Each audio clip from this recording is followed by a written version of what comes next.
What's going on, everyone? So a big question going into this season is what is going to be the starting unit, right? Now, the kind of general consensus thought is that it's going to be Luka, Austin Reeves, Rui Hachimura, LeBron James, and DeAndre Ayton.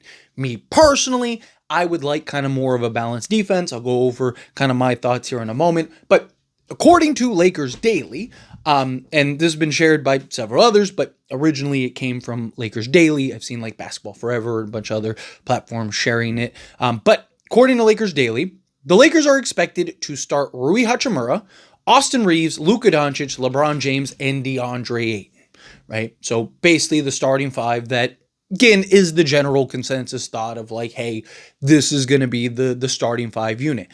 With the bench unit, right, with Jared Vanderbilt, Jake LaRavia, Marcus Smart, Jackson Hayes, and Gabe Vincent running the second unit. So you would have basically Luka Doncic, Austin Reeves as your starting backcourt, with Gabe Vincent and Marcus Smart as your your backup 1 and 2, with Rui Hachimura as your 3, and then you could either go Jake LaRavia or Jared Vanderbilt at your 3, because you could also interchange either guy at the 4, and then LeBron James would be your starting 4, and then Jackson Hayes backing up DeAndre Ayton at the center position. So basically what we all kind of expect, right? Now, is this just kind of the expectation? And obviously once we get into training camp, we will get to see kind of if anyone kind of rises to the top, right? Because right now we're just going off, okay, what we saw last year, whatnot, but you have several new players. You're going to have Jared Vanderbilt, who's going to be fully healthy. Got to remember, last offseason, he was coming off a double foot surgery, so he didn't have the opportunity to prep and stuff. We're seeing him in the gym, in the lab, working on his three-point shot, right? What if he is just like 36% from three-point range this season, right? It might make it, he might put you in a position where you have no choice but to start him, right? Because he gives you the defense, he gives you the balance. Me personally, and I've said this several times, I would go Luka Doncic, Marcus Smart with a Jared Vanderbilt, LeBron James, and DeAndre Ayton. Now, a lot of people usually bring up, well, what about the three-point shooting? A couple things about that, right? One, the reason I like Marcus Smart and Jared Vanderbilt and leaning more defensive heavy into the starting unit alongside Luka, Ayton, and LeBron is because I think with those three, you just have more than enough offense, especially with the way that Luka likes to start games. Luka Doncic loves to use the first quarter as like the momentum builder for himself, right? So you'll see more often than not, half of his field goal attempts even will come in the first quarter, right? So let Luka be Luka in the first. DeAndre Ayton is going to feast and eat off of that, but let Luka just kind of dominate the ball the first 5-7 minutes of the game, go and take in as many shots as he wants, and kind of let Luka be Luka early on. Have that athleticism, have that defense, have that versatility out there on the perimeter. LeBron James kind of buy in and lock in more defensively. Ayton, he said himself that he wants to be a better shot blocker and rim protector. Well, here's your opportunity to prove it, especially with Marcus Smart and Jared Vanderbilt as your defensive pieces. Now you're just better balanced, and you can always make little minor adjustments and stuff, right? Like if Luka's having his struggles, one, you have now the defense to kind of keep the gap, kind of close the gap and keep it close. When Luka is killing and torching, right, now you can create that separation because you're going to be able to get stops on the other end. We saw several times last year, Luka had, 20 in the first quarter, and we're only up like 3, right? And it's like, because we didn't have the defense to stop and slow down the other team. So to me, when Luka is cooking and torching folks, you can create that gap, that separation, because you have the defense to balance it out. When Luka Doncic is having his struggles offensively, right, you have the defense that can kind of keep things close, and then you can interject and throw in an Austin Reeves and a Rui Hachimura if you need to, right? You can kind of make the adjustments and changes. And the units that you start doesn't necessarily have to be the units that you close with, right? So again, I personally like that idea. Obviously, again, to touch on the three-point shooting, because that's usually the thing that people bring up. A couple things. One, we have no idea what Jared Vanderbilt and Marcus Smart will shoot three-point wise. Both guys could be pretty decent. But the other thing is too, let's say that they're not. right? Marcus Smart can kind of be a little streaky. Jared Vanderbilt, he's the guy that's had the struggles. Let's say that they're not great shooting the three ball, right? The difference with Luka Doncic and Anthony Davis is Luka Doncic being a jump shooter who is comfortable shooting over the top, right? When we had Anthony Davis and LeBron James, they want the paint cleared, right? That's why Darvin Ham and stuff ran the 4 out, 1 in type offense, right? And, when we won the in-season tournament, all that stuff, what did the Lakers do? Put LeBron and AD on the block, and everything just kind of runs through them, and they just do everything, right? Because when you have those two, they want to operate. LeBron, he wants to look down, shoot threes, or drive, put his head down, bully his way to the basket, kick out to the weak side corner, or finish at the rim. Like, that's his ideal scenario. Obviously, he can do more than that, but more often than not, that's where he's at, right? Same thing with Anthony Davis, right? Anthony Davis, he wants to square up, get in the triple threat, kind of jab step, beat the guy off the dribble, get into that, 8-foot range and do the little floater over the top, or just take him straight to the basket and finish around the rim. Yes, he can knock down a little elbow. Yes, he can knock down the thing, but he's not a guy that possession after possession after possession, he's trying to shoot over the top of folks and trying to be that jump shooter, right? It's not really his game. Both LeBron and Anthony Davis are capable of it, but that's not really their game. It's not what they want to do on a possession by possession basis. Luka Doncic, on the other hand, that is what he wants to do. Luka Doncic wants to create that dribble penetration, wants to get onto his spots, kind of get into that center area of the court, right? Get to that 10-foot range and then shoot over the top. If the defense collapses, easy outlet to the lob threat. Obviously, yes, there's times where he wants to shoot out or kick out to shooters and stuff like that. Right? He's not solely based on that, just like LeBron and Anthony Davis aren't solely on that. But the point is that with Luka, he's not as worried and bothered by the paint being packed. Right? Anthony Davis and LeBron James are. Because if the paint's packed, then LeBron has to just basically settle in to be a jump shooter, which he has gotten a lot better in over the last few seasons, particularly the three, but it's not like his preferred game. It's not what he wants to do to really generate points, right? But Luka Doncic, he doesn't care. Sit in the paint all game. I don't care. I'll just shoot over all 5 of you, right? Because he's comfortable in that area. That's what he likes to do. So not having Jared Vanderbilt and Marcus Smart being great three-point shooters isn't going to hurt the Lakers as much as it would. It's still not ideal, of course, but it's not going to hurt the Lakers as much as it would with a Anthony Davis and a LeBron James. It just puts the Lakers in a better position. Like I said, you can always make the adjustments. You can always make the changes. You can always slot guys in. However, it looks like, again, according to Lakers Daily, that hey, this is going to be the starting 5, right? Which, offensively, we're going to be great. Probably going to be the best offensive team in all of basketball. I mean, that 2-man game with DeAndre Ayton and Luka Doncic is probably going to be the best offensive play in all of basketball.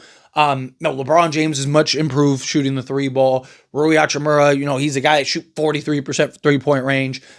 Austin Reeves, hopefully his 3-point shot kind of come around a little bit more. Hopefully that's something that he's really been working on, right? So, offensively, you're going to be able to run all kinds of actions. You're going to have 3 separate guys on the court that can all handle the basketball and make plays and do all these things, right? So, offensively, I'm not worried about it. It's the defensive side of the ball to where you can balance out. Now, here's the thing. We saw LeBron James buy in defensively. We saw him kind of be the defensive anchor in a lot of ways when Anthony Davis left. Can he, with a full season of Luka and Luka handling so much of the responsibilities on the offensive side, can LeBron kind of buy in a little more defensively? I'm not expecting him to be, all defense or anything like that, but can he be good enough to where he can kind of anchor that? If you see a DeAndre Ayton, if he's really serious about being a better rim protector, being a better shot blocker, right? Then that could do wonders. I mean, look, he has the athleticism and the speed to not only be a rim protector and a shot blocker, but also defend well out in space and in the pick and roll. Right? I mean, just watch him on the offense side of things, how quickly he slips from setting the screen to the basket. He could easily slide his feet over, just stay in front of guys. So if he can kind of buy in on the defensive side of things, Luka, Eurobasket's not the NBA, but Luka's putting in work on the defensive side of things. And that was with him dropping 26 points, what was it, 5 assists and 4 rebounds, and he had 2 steals and a block in like 17 minutes. Right? Like, he was help defense, sliding his feet well, staying in front of guys, moving well. Again, very different NBA, just athleticism. A lot of these guys night in and night out are just like hyper athletic, right? But it is something to, again, no one's expecting him to be elite, but can he be serviceable? Can he not just get torched every time he's out there and he's in front of somebody, right? Same thing with Austin Reeves. No one's expecting him to be elite. Can he not get torched every time he's in front of things? Even Rui kind of picked it up and looked a lot better towards the back end of the season. Can he kind of buy in and be better defensively, right? If their offense is the best offense in basketball and their defense is serviceable, right? Like middle of the pack. Like overall, I think that they'll probably be like in that 12 to 15 range at worst. But let's say with the starting unit, they're like, 16th or 17th. That's fine, right? Because, once you inject and balance out over the course of a game, you'll be in good shape because you'll have kind of you'll have the better balance overall. So overall, your defensive rating will be higher. But at least in the starting unit, can you be good enough to have that point differential? Because if the Lakers, as long as the Lakers aren't like the worst defensive team in basketball, right? If they are the best offensive team in basketball, then we're going to win a lot of games. We're going to be very comfortable. We're going to be in good shape, good position. My concern is the starting unit is atrocious defensively, and Austin Reeves and Luka Doncic are just getting torched.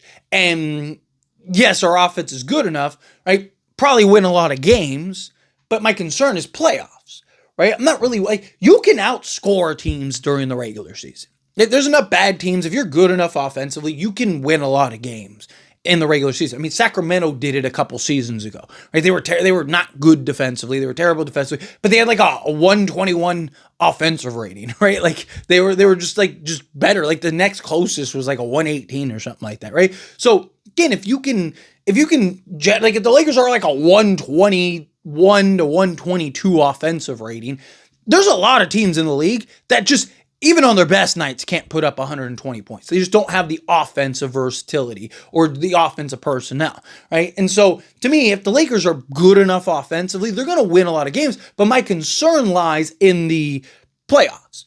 Because now you're not playing those bad teams every night that, it's like, dude, as long as we score at least 115 points, we're going to beat this team by 5, right? Like, so the most that they're going to get is 110, right? You're going to play those teams sometimes 4 times a season, right? So Lakers should be able to win a lot of games, but then you get to the playoffs and it's like now you're playing teams that are just better defensively, better locked in. They're good offensively. They might not be as good offensively, and but you're worse defensively, or the gap between your defense and their defense is the difference between the gap of your offense and their offense. So it kind of like, it's like you got to be able to generate stops. And again, I don't care how good you are offensively, right? You're going to have nights where it just isn't falling, even in the playoffs, where, the whistle dries up, you're not getting to the foul line, right? You're more reliant on your offensive game. That court kind of shrinks a little bit, right? You're more in half court actions and sets, which I think is where the Lakers will really thrive regardless, because it's not, outside of LeBron, it's not like Austin Reeves and Luka Doncic are just sprinting down the court and just beating guys down, right? They're not like, they're not winning many foot races, but, they're so in the half court, they're going to be really good, which benefits you come playoff time, but you're still going to have nights where just you can't find the bottom of the net, right? It just, no matter what, it just doesn't seem.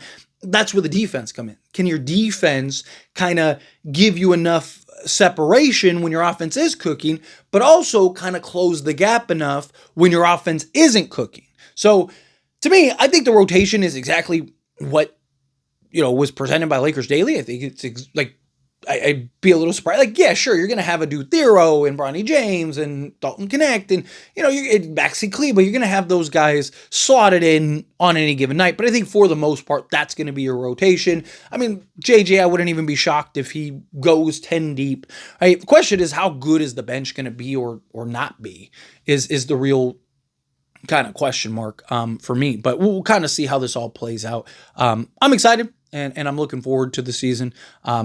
Again, I'd like better balance in the starting unit, right? Because like I said, if you bring Austin Reeves or Rui off the bench, which again, I don't think that the Lakers are going to do, at least Austin Reeves. Maybe Rui.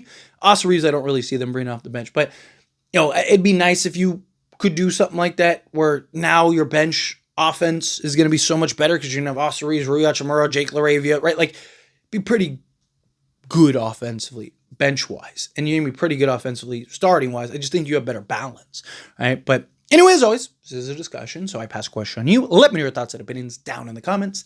That being said, if you haven't liked this video, hit that like button. Helps me out. So we enjoy these types of videos, and I truly appreciate it. Not subscribe channel, hit that subscribe button. Turn on the bell notifications. Appreciate y'all. See you in the next one. Thank you.